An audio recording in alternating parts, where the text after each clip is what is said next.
Hello friends, welcome to our YouTube channel magical Taiyari. I am Devarshi Dikshit. आज हम UP RVNL एई 2021 का जो एग्ज़ाम 4 और 5 जुलाई को होना है, सिविल इंजीनियरिंग के पॉइंट ऑफ व्यू से कुछ क्वेश्चंस डिस्कस करेंगे और उनके साथ साथ कॉन्सेप्ट्स भी बताएंगे। आइए देखते हैं। पहला प्रश्न है, match list with the list 2, जिसमें एक लिस्ट में आपको यूलर लोड फार्मूले दिए हुए हैं और दूसरी लिस्ट में कंडीशंस दी गई हैं इंड की कॉलम की, और आपको बताना है कि कौन किससे कोरिलेट करता है। अगर क्वेश्चन को ध्यान से देखिए तो इसमें 4 कंडीशंस दी गई हैं। इन चारों कंडीशंस के लिए जो फार्मूला होता है यूलर लोड का, उसमें इफेक्टिव लेंथ पर्टिकुलर वेरी करती है। तो सबसे पहले देख लेते हैं कि यूलर लोड का फार्मूला क्या होता है। यूलर लोड का फार्मूला होता है पाई स्क्वायर ई आई अपॉन एल ई का होल स्क्वायर। ये फार्मूला होता है, जहाँ पे ई आपका modulus of elasticity, I moment of inertia है और एल ई इफेक्टिव लेंथ है। इफेक्टिव लेंथ वेरी करती है अगर कॉलम की इंड कंडीशंस अलग अलग हैं। Pin ended at both ends है तो इफेक्टिव लेंथ में कोई चेंजमेंट नहीं आएगा। अगर एक इन पे फिक्स है और एक इन पे फ्री है तो इफेक्टिव लेंथ 12 हो जाएगी, क्योंकि वो स्वे कर सकेगी अपर और लोअर साइड मैक्सिमम लेंथ तक, तो वो 12 हो जाएगी। और 2 डिफरेंट कंडीशंस और हैं, fixed at one in and pin and other and तो एल अपॉन रूट 2, और फिक्स्ड एट बोथ एंड्स है तो एल बाई 2 यानी हाफ हो जाएगी। इसका प्रयोग करके आप इसके आंसर्स निकाल सकते हैं। होपफुली ये फंडामेंटल बेसिक कॉन्सेप्ट्स आपको पता है। तो मैच द कॉलम करना कोई टिपिकल बात नहीं है, उठा के वैल्यू फार्मूले में रख दीजिए and you will get the answer. Let's move to the next question.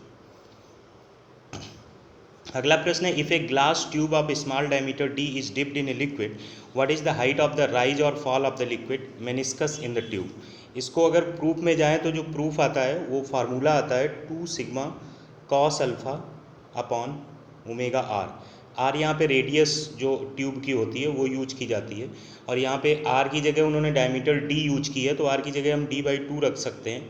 ये एक फंडामेंटल टेक्नोमेट्री चीज़ है कि डायमीटर जो होती है वो रेडियस की डबल होती है। जब यहाँ पे डी बाई 2 रख दोगे तो ये 2 ऊपर चला जाएगा, 2 सिग्मा कास अल्फा बन जाएगा 4 सिग्मा कास अल्फा। सिर्फ एक ही ऑप्शन इससे मैच कर रहा है, तो इसका सही आंसर सी पार्ट हो जाएगा।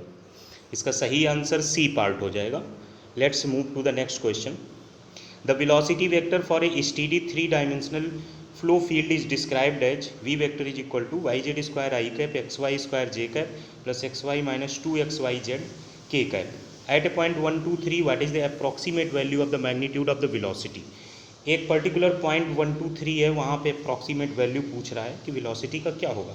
बहुत ही बेसिक क्वेश्चन है। इसको चाहो तो आप अगर डायनेमिक्स ऑफ वेक्टर्स में ना भी जाओ, नॉर्मल वेक्टर की फंडामेंटल 3 डायमेंशनल प्रॉपर्टी का यूज करो, तो आपको इसके एक्स डायरेक्शन, वाई डायरेक्शन और जेड डायरेक्शन के कंपोनेंट पता हैं।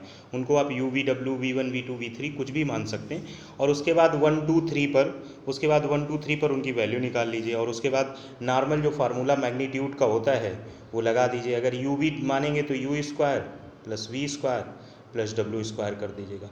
जब ऐसा करेंगे तो आप देखिए यू वाई जेड स्क्वायर है, यहाँ पे वैल्यू रखिए 2, 3 हो जाएगा तो ये 18 हो जाएगा। यहाँ पे 1, 2 रखिए तो ये 4 हो जाएगा, और यहाँ पे रखिएगा 1, 2, 3 तो ये -10 आएगा। अगर इसका होल स्क्वायर करेंगे और ऐड करेंगे, इसका होल स्क्वायर करके अगर आप ऐड करेंगे तो आपको कितना आएगा, v is equal to under root of 324 plus 16 plus 100, यानी अंडर रूट 440 आएगा। ये नियर अबाउट आएगा 20.97।